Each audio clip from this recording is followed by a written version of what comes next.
We've got Isaiah Kim Martinez from the Miami Hurricane on the line, getting us prepped for Florida State hosting Miami. Isaiah, can you give us a feel for what it's like on campus Florida State week? I know that it's, from their perspective, not as big a game as it typically would be because of their aspirations, but it's a rivalry that's matched by only a few across the country.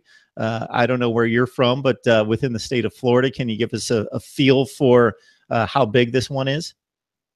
To be honest, the feel was obviously you're excited as if you're around here and you're a fan of the Canes, because anytime you can play FSU, no matter what they're ranked, especially when you're ranked higher, you really kind of want to just pummel them into the ground. That's kind of how this rivalry's always been.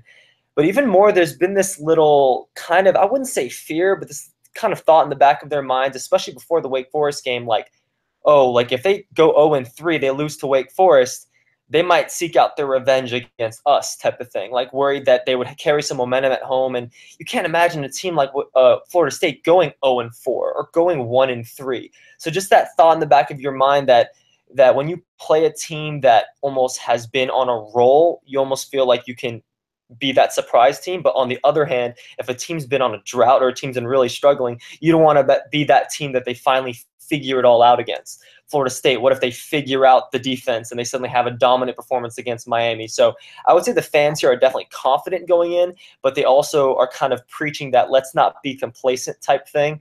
FSU, no matter what they're ranked, they're still Florida State. They still got that program, still got that defense.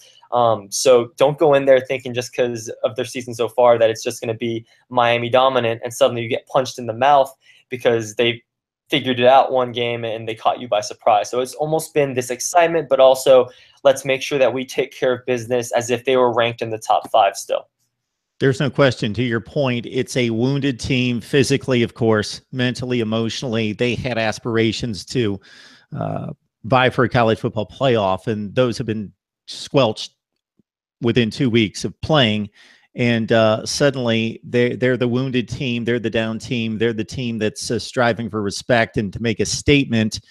And on top of that, there's a number of teams across the country like that. But then you add to that formula Florida State talent. So they've got as good a talent as anyone in the country.